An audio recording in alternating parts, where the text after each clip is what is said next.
Hi everyone, welcome. I'm down here in my wormery preparing to check in a couple of my European Nightcrawler worm bins. ENC, as you can see, is the abbreviation that I use on the label for my European Nightcrawler systems. These two systems were both launched on the same day, and over here in bin number 1, we've been running a little bit of an interesting test, and that's a test with a bag similar to the bag that you see right here, sort of a produce bag that was placed over into bin number 1, but it's not your typical plastic bag. It's a bag that was labeled as compostable, and we wanted to kind of put that claim of whether or not it was really compostable to the test. So for some time now, that system has been attempting to compost down a plastic looking bag, but I try not to call it plastic because technically that's not what it is. What it is, I really don't know. It's a mystery, but if it is compostable, I guess it must not be plastic. So the system has been running that plastic bag. There I go, calling it plastic again. Not plastic, but compostable bag. It was placed in here 327 days ago, but I deducted a certain amount of time with regards to counting the amount of time that has elapsed composting, actively composting.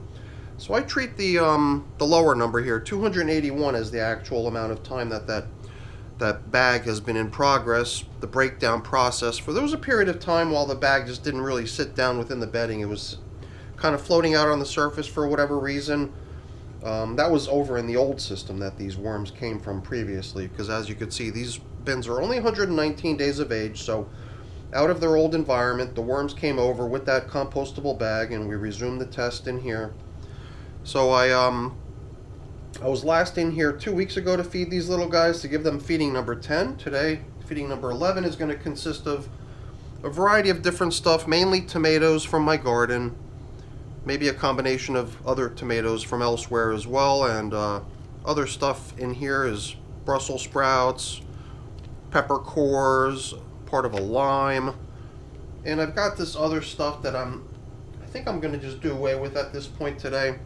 This is some corn on the cob that I pulverized in my little mini blender, and this stuff always seems to appear when I come out to feed this system, because I always sort of forget that I even have that stuff. And it's when I reviewed the video from the last check-in on these systems that I'm reminded, hey, yeah, there's that stuff. We added it last time, and well, why don't we add it this time too? But there's so little of it remaining, I believe we could simply do away with it at this point and kind of be done with that little test. Last time we were pretty generous with the leaf bedding. It was the leaves that we used down in the feeding zone as supplementary bedding to accompany the feeding.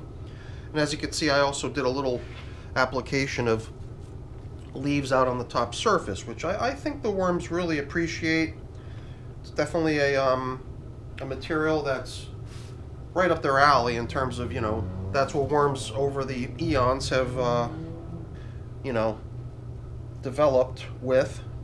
So the feeding they got last time was applied in such a way that it should hopefully attract a good bit of worm traffic to the compostable bag. I laid down some banana peels, and then onto the banana peels I placed what was left of the compostable bag over here in bin number 1, and then on top of that I threw in some potato peels and some, what else was there?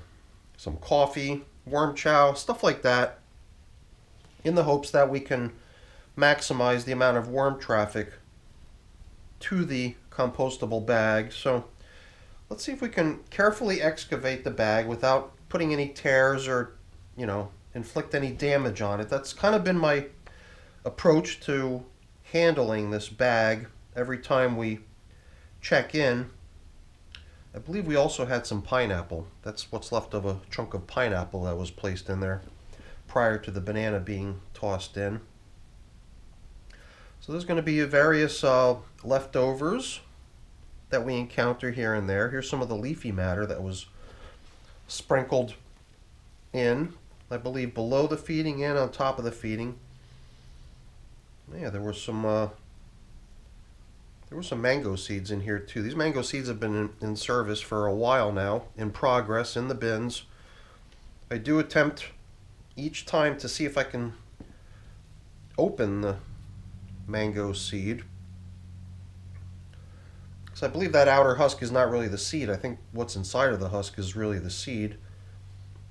But it's such a tough thing, you know. It's not going to give easily. It's going to take some time. But I do like to check to see if it might be possible to crack that thing open and give worms access to the inside. I am trying to be careful here, you know, because I do prefer the idea of allowing only the activity within the bin to be what ends up breaking the bag down. But once in a while I do find myself not paying attention and accidentally putting a little tear or break into the bag. And you know, as the thing gradually continues to deteriorate over time, it becomes harder and harder to keep it as one single object. So here's some banana peel that I believe we can try to exclude from what remains of the compostable bag, but as you can see, it just continues to degrade over time. Whether or not it's actually worms nibbling on it causing the degradation, whether it's just the contact, constant contact pretty much with moisture, maybe other bin critters causing the decomposition of the bag, but I would definitely say that the thing is definitely making progress. This little chunk over here is where I had tied a knot into the bag to save any worms, any curious worms, from possibly crawling into the bag and then finding themselves trapped in there, unable to get out and continue nourishing themselves and stuff like that. But I'm not even sure if, you know, untying that knot would even be possible at this point. I suppose it would be nice because there are portions of the bag that are sort of shielded from worm bin activity by being within the center of the knot. So here we go. That's something that I thought I should do quite a while ago. Once the bag started developing little tiny holes, it seemed like it was unnecessary anymore to guard against worms exploring the inside of the bag. So we've officially untied that knot. And you know, besides that main mass of the material, I think there was still a little tiny fragment of the bag that had become dislodged from the rest of the bag, which we might bump into as well. Banana peels. Banana peels have made some good progress over the past 2 weeks. And got a little worm trying to crawl the walls here. Yeah, and the pineapple, chunks of pineapple that we threw in here last week are still holding up pretty good. Really tough, fibrous pieces of pineapple. They're just portions of the inner core of the pineapple that most people don't eat because it is so fibrous and tough. And it usually just gets discarded with the skin and the leaves and everything. So I think we've managed to carefully extract the contents of the feeding zone. And I don't know at this point whether that extra piece of the bag that was at some point in the recent progress of the decomposition came dislodged from the main portion of the bag. It's probably just in that little pile of material together with the rest of it. So it is kind of interesting how it's all sort of managing to hold together. And I'll keep doing it that way. I'll keep trying to keep it together as long as I possibly can. It'd be nice to do so, I think. Over here in bin number 2, we could be a little bit more rough with the excavation of the feeding zone and the exploration of how the leftovers are progressing, so we don't have to take care to not damage the compostable bag over here, because it was only in bin number 1 where we conducted the test. But we're going to find very similar things. There's going to be a mango seed and banana peels and pineapple chunks in both systems, because both systems we always feed very similar to each other. Okay. I think we can proceed to the feeding of these systems now. How much quicker the excavation of the feeding zone went over here in bin number 2, right? We even bumped into the old stem of a pumpkin. Who knows how long that's been in here. Quite a long time, that's for sure. All right, let me go get my prepared bedding. This is my prepared bedding. It's a combination of shredded paper and cardboard into which I mix some nice small fragments of leaves. Then I keep the whole combination of the stuff nice and damp. The stuff's been sitting around here for some time now, so it even has had a chance to age a little bit. Some people like to put worm castings into their prepared bedding to sort of infuse it with a little bit of microbiology. And that's a great idea. I don't really do that myself, but I could see how that would help, so that the stuff doesn't really go into your worm bins as just a sterile pile of material, but it already has some of the beneficial bacteria and fungi and other stuff that work hand in hand with the worms to break down the contents of the systems. So I always try to see if I could figure out a way to position this compostable bag in some optimal fashion so that it would get the most amount of worm traffic possible. And I did find a few leftover chunks of banana peel, which I laid down as sort of a little foundation over here onto which I believe we can position what remains of this compostable bag. I guess we'll try to spread it out a little bit here, and it's nice that we finally exposed the inside of that knot to composting activity as well, instead of ending up with a bag that has pretty much broken down, leaving just this knot with a bunch of material on the inside of it that's been shielded from breakdown. So let's see what we could do about finally doing away with this interesting powdery substance. Not really powdery, because if you ever try to grind corn cob, it only gets so small as far as the particle size.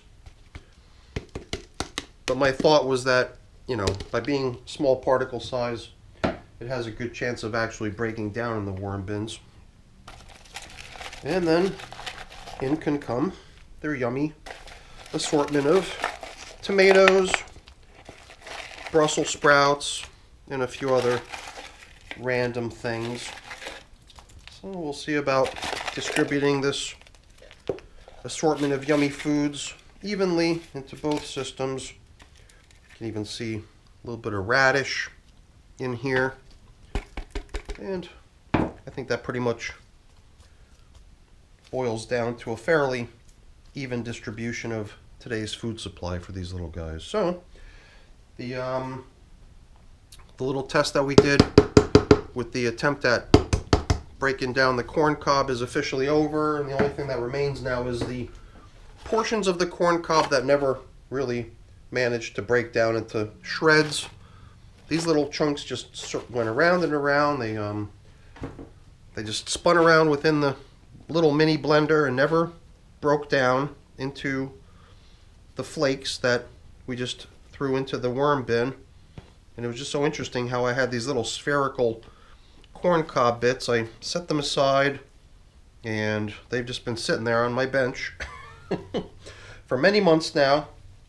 I did actually put a few of them into, I think maybe one of my systems has a little bit of that stuff in it, but other than that one application into one of my systems, I don't even think I've even really used this stuff anywhere. One of these days, we're just going to have to go for it and use this stuff somewhere so that it too can finally get broken down in the worm bins. You know, usually at this point, I would explore the outer edges of the bins so that I can kind of feel like I've tilled up all the material in both systems, but sometimes I just skip doing that. I've developed that into sort of a habit in almost all of my bins at this point, and that probably means that I've done that in here over the past few check-ins, meaning it probably doesn't matter if I skip it once in a while. So I'm trying to see if I can break myself free of being such a creature of habit, which I definitely am. So we'll see if we could try to just do that only once in a while rather than bake it in as a necessary step everywhere every time, because it certainly isn't. Certainly isn't terribly important. So that's our check-in now with these European night crawlers. These little guys are doing a great job, I think. And these systems are still young enough that perhaps I'll come back in here at some point with my leaf mixture like I did last time, which will introduce with it leaf stems that are kind of a slow composting thing, but I think we've got plenty of time in these systems to include a slow composting bedding material like that and still see it break down in a reasonable amount of time. But, you know, 119 days, I probably am nearing the point in time where I might want to shy away from putting that sort of stuff in and start gearing the systems up for harvest. A nice harvest of material that isn't full of debris. So I got a few things I got to take care of getting cleaned up and put away, but I'm not going to waste your time with that. That's boring. Before I go really quick, let me just say thank you. Thank you so much for watching. Hopefully you enjoyed the video. If you did, as always, please don't forget to leave me a quick thumbs up before you go. That's always really appreciated. And if you haven't done so already, please also consider subscribing to the channel. That's very much appreciated as well. All right, everyone. Thanks so much for watching. Have a great day. Bye now.